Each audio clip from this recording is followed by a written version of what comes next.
Okay, friends, we're back with part 2 of chicken parmesan with Holly at Holly's Kitchen. As mentioned, I found the information on this handcrafted pepper mill. I also have the matching salt shaker at a craft fair. Chester, New Jersey is where they were years ago. But I found this in a recipe box that was near and dear to me. So here is their information. Pardon my nails, they are not finished. I will finish them tonight in nail school. So here is the information. I'm going to screenshot that. And also, this is the other side of the card in case you want this exact one. I am obviously, he will never craft the same thing twice. Everything's individual. That's why I love them. Very sturdy, very strong mechanics in it. Wonderful. So we're going to fry this up and get back to the rest of the video. So while we are heating up the next batch of fresh oil, kind of, I just added extra oil to it. And I don't eat all these little yummy bits. I'm going to give some to my daughter for her lunch because she does not like Parmesan whatsoever. She's 8. I'm sure you understand. Now, the funny thing is, now correct me if I'm wrong, why do they call it like a chicken parm when I don't see anybody using Parmesan cheese? Unless I'm skipping a step. But I'm going to put parm cheese in this as well. So then I can officially feel good saying that it's chicken parm. Thanks, guys. Let me know what you think about it. Leave some comments. And we'll get back to the next steps on this process, which would be putting it all together and getting it ready for the oven.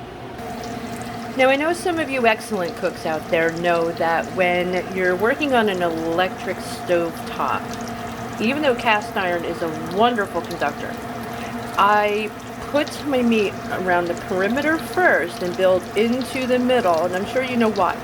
If you don't, it's because normally the middle of the pan's the hottest, so by the time you fill your pan quickly, these are already cooking really fast. So you just want to start from the outside, get the inside, and hopefully everything will turn over at the same time. Typically not. They're all different size pieces, so you just want to check them, and this is the fun part of cooking. I get to play with every little piece. Okay, before I put in yet another batch, I just want to let you know, these are the crusties that were in the pan. So what I try to do is just try and get out as much as I can, which I pretty much already did, but I just wanted to leave some in. So we don't want that staying in your pan for obvious reasons. Those of you that are new to cooking would know that that is going to make everything taste burnt. So here we are, we're still on the same container. Let's go. Well, we've got layers over here of yum. Of course, my daughter has already gotten into batch number 1 and is asking for more. I'm just as bad. That's why I always make extra.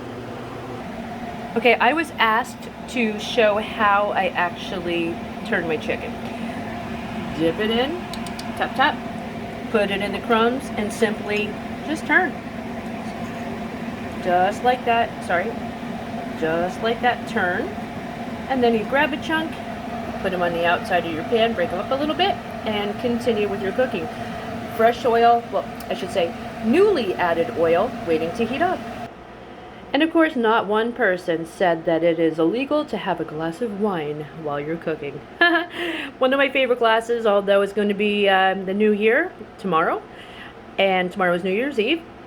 It'll be 2021, so let's date this and see how far we go in this journey on making videos. But yeah, hey, there is no problem. One of my favorites is C.K. Mondavi, Robert Mondavi. Woodbridge by Robert Mondavi is one of my favorites. I love Merlot. And this bottle I've had for several days, so don't think I just lushed it down, which, yeah, I probably could, but got things to do. Okay, friends, next up.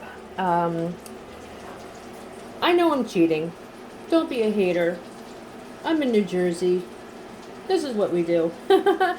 Kelowna is actually the only brand that I will use for any type of sauce or gravy. I like the flavor. You can doctor it up any way you want to. If you want more garlic, put garlic. All that fun stuff. Onion powder, onion salt. But being that our delicious dish already has enough salt, I'm not going to add it. So I just gently poured some in, rotated the pan, and getting ready to do some layers. Okay, as promised, we're going to do assortment of the Sargento mozzarella. We got our mild cheddar shop, right? We are going to put in just a little pinch of Monterey Jack mystery cheese that smells really good. And of course, Parmesan cheese, very lightly. Again, chicken parm, Parmesan cheese, makes sense to me. Okay, so you are not going to believe that this 3 layers of cooked chicken on a plate that's about this big with my hand, and I'm not a small person, was literally 2 chicken breasts. What they're feeding them, I don't want to know. I just know that that was 2 chicken breasts. I vac sealed it. I was portioning out the meats so I could pull what I need. My mommy taught me that. Brilliant woman. Wonderful cook. So the oven is on, going to 350. And we're going to assemble. I'm going to grate these cheeses. My favorite tool, again, from my Nana. Just very handy. That woman is amazing. She's such an amazing cook. Hence where my mother got it from, who taught me. And just, off topic, these little bits, that's for Buddy. He's our adopted dog. Sweetest little animal I've ever seen in my life. We'll get back to that. I apologize for a lot of pausing. Unfortunately, I don't have that debonair cameraman, but one of these days we'll get to that. It's more fun doing it by hand, being original, no special effects, keeping it real. Okay, so not crazy with the cheese, really. This is only layer 1. And of course, again, tribute to Nana, this is one of her favorite casserole dishes. An attempt to do this left-handed. I'm a righty, so my non-dominant hand, I'm just going to add a little bit of this fun stuff here. Let's see. Not enough to saturate it with 3,000 pounds of sauce. You want to taste your food. You don't want to try and have one thing overpowering the other. And next thing you know, oh, that's really good. Wait, went out of frame. Sorry. Whoa, look at all that mess. Obviously, that's for another recipe.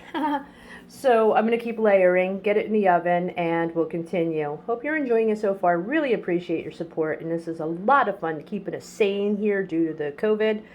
And let's go back to our basics, enjoy our life and our family, and be as positive as we can by sharing. Okay, friends, it's in the oven. Let's see how long it takes. Normally when the cheese is melted and bubbly, I will set my time, record it to try and give an exact time for this oven, and we'll get back with the yums.